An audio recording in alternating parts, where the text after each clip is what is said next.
mga ma'am and sir, samahan nyo kami today dahil medyo interesting tong araw na to.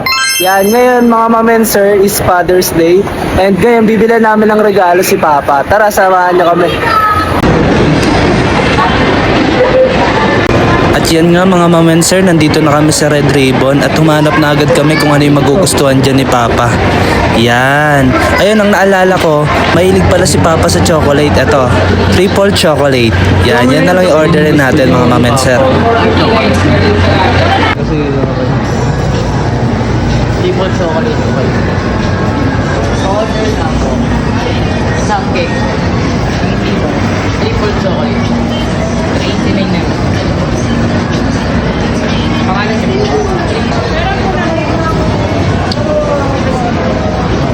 At yan na nga mga ma'am and sir, nakuha na ng kapatid ko and sobrang na-excite na kami ibigay kay Papa. Tara, samahan nyo kami. Yan mga ma'am and sir, pauwi na kami at dala na namin yung regalo namin kay Papa. Yan. Ayun mga ma'am and sir, kung tutusin, gusto talaga ni Papa na perahin na lang. Pero ang gagawin natin, bibigyan pa rin natin siya ng pera. And at the same time, bibigyan natin siya ng cake. Siyempre hindi naman ako papayag na pera lang yung matatanggap niya. And alam ko rin na mahilig talaga yun sa cake si Papa. And mahilig din yun sa matamis. Tignan natin, sana mapasaya natin si Papa. Yan. Yun, gusto ko lang sabihin sa'yo na salamat sa lahat ng sacrifice mo sa amin. And yun, sobrang hirap talaga kapag harap-harapan mo sasabihin na I love you Papa. Yun, totoo talaga nakakaya bilang lalaki. Siguro dahil yung pride, yun, yung pride nga kasi lalaki sa lalaki, ganun.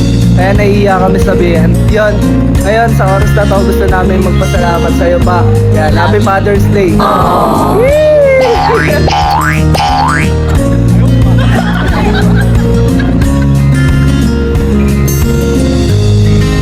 At yan, nandito na kami mga ma'am and sir and naisipan ko munang ipatabi tong cake para hindi kami mahalata. Yan, kasi yung unang ibibigay muna natin, yung pera, para hindi niya expect na meron pa tayong kasunod na ibibigay.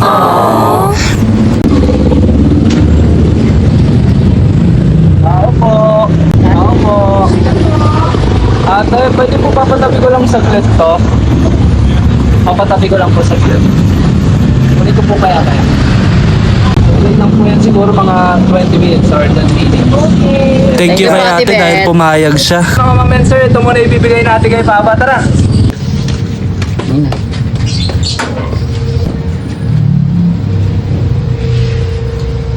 Dito nga medyo nalungkot ako kasi tulog namin ng datnan siya.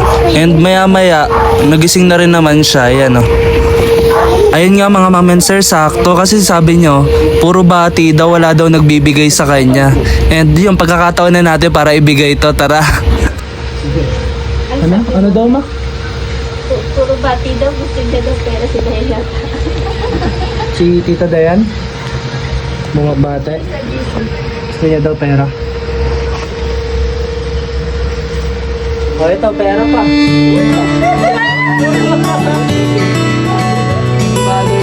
Ayun, sobrang saya ko nga mga ma'am and sir kasi napasaya natin si Papa. Maliit man sa inyo pero malaking tulong na yan para sa kanya at sa amin. And yun, sana maging successful na tayo para marami pa tayong maitulong sa kanila.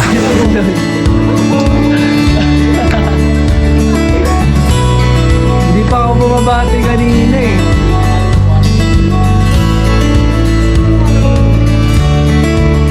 Ayun, nakala niya pera lang talaga ibibigay natin. Ito na yung cake.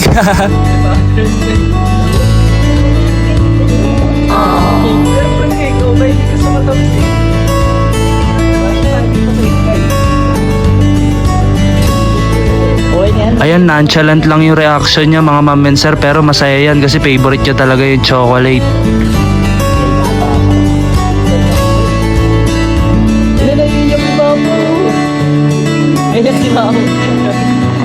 Dito, hindi mo alam kung totoo yung sinasabi ng kapatid ko, binibiro niya lang si Papa eh.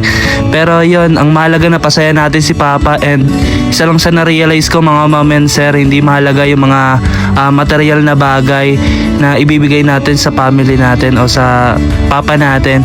And yun, ang importante dito mga ma'am and sir, yung paggalang na ibinibigay natin sa kanila. And yun, wag kayong mahiya na bumati sa mga tatay nyo.